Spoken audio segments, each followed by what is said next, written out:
Hello, ladies and gentlemen.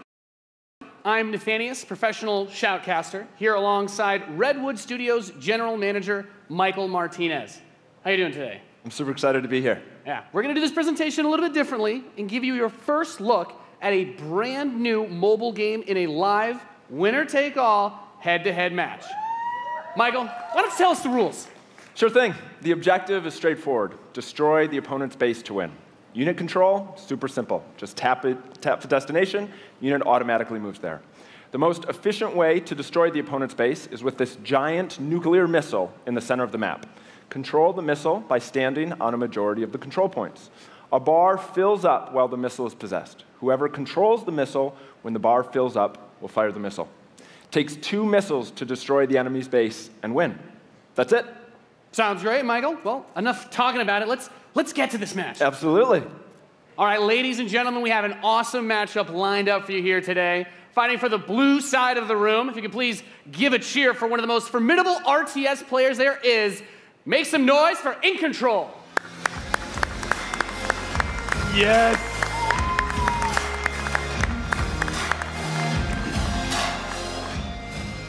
His opponent, fighting for the red side of the room, a competitive mobile gaming phenomenon. Please join me in welcoming to the stage Nick at Night.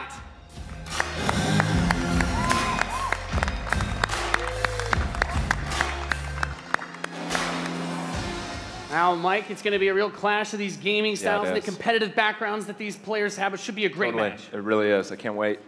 All right. Are the players ready? Let's get this thing going. Ready to go. I'm ready to go. Let's do it. All right. Let's kick this off. Nice little strategy game for those of you out there.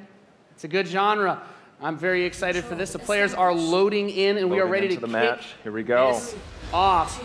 As the players' bases have been deployed and the action begins like any strategy game. Economy will be the focus. We have a harvester to start things off. Nothing too crazy yet. Nothing too crazy.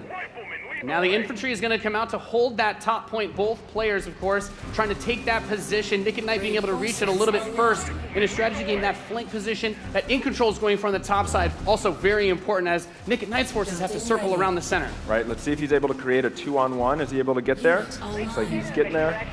Here comes GDI with a Rhino. It's going to rip up those infantry. Yeah, going for the anti-infantry. And like any strategy game, the units that you're going to use when you deploy them will have a huge impact. Your micromanagement of your forces and protecting that economy as well. Yep, Nick at Night with some attack bikes in the top.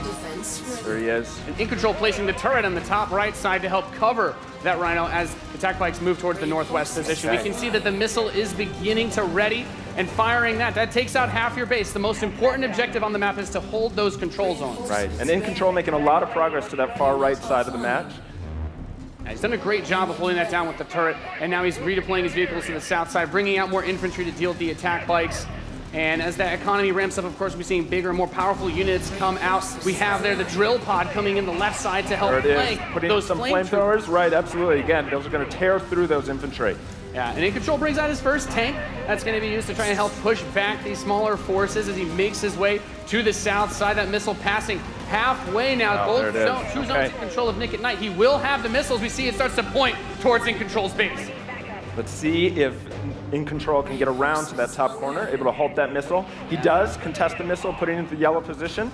Yeah, very important, of course. Blocking the pathing of those units is another big factor for this strategy. Holding those locations is so crucial as InControl begins to secure the northwest spot. Another tank's going to come out from Nick at Night to take it out, but now he's bringing out the Pitbull as well to help lock down that north position. This missile is very, very close to firing. Let's see what's going to happen. With another turret, InControl flanks. He takes the top, that missile, and that fires off. Wow. And Nick at Night, one shot away from being knocked out here, as the next one will start to ready up in just a moment's time. InControl's very heavy artillery forces are doing a great job at taking control of the map. Yep.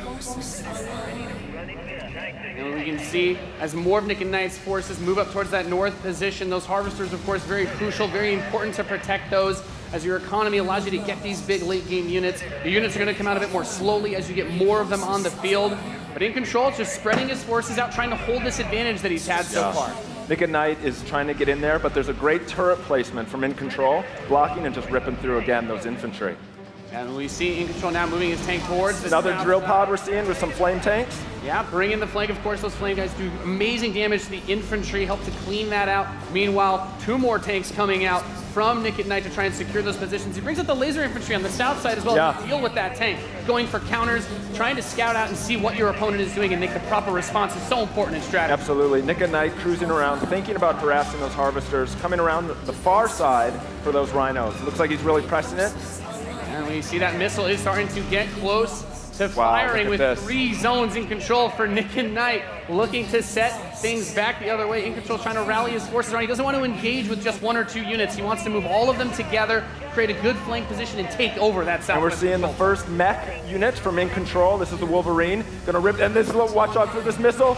And Nick and Knight's gonna fire that one off and settle for next missile is gonna end it. Next missile wins. Let's see what happens. We'll have control. The Wolverines, as you pointed out, for In Control coming out to try and deal with these forces. But Nick at Night's done a great job of getting map presence and now also harassing the economy of In Control. There he is. Yep. Wow. Okay, we've got our first mammoth tank on the board. If In Control can get this in position, he's going to do some serious damage. That missile just past halfway ready. He's also bringing out his first air unit to deal with those. A lot going on here. It's got a lot of range, that big boy, and In Control just needs to hold this missile is nearly going to fire. It could be stolen at any point. Where is it going to go? Is he going to be able to get it off? He's got it, Max. There it is! He's going to take it. Defeating Nick at Night here. That was legit. Dude, that was epic. Amazing. What a match.